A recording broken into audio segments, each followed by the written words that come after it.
Direttamente dalla piazza centrale di Carbonia, la tipica città operaia che è sorta in pochi mesi per volontà del duce nell'antichissima storica regione dell'Iglesiense, già solida colonia di Roma.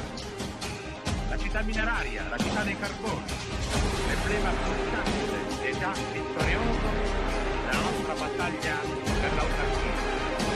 Il duce tra poco apparirà appunto al terrazzo del primo piano della torre.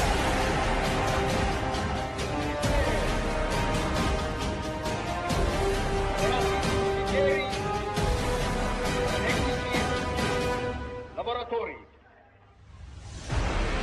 oggi,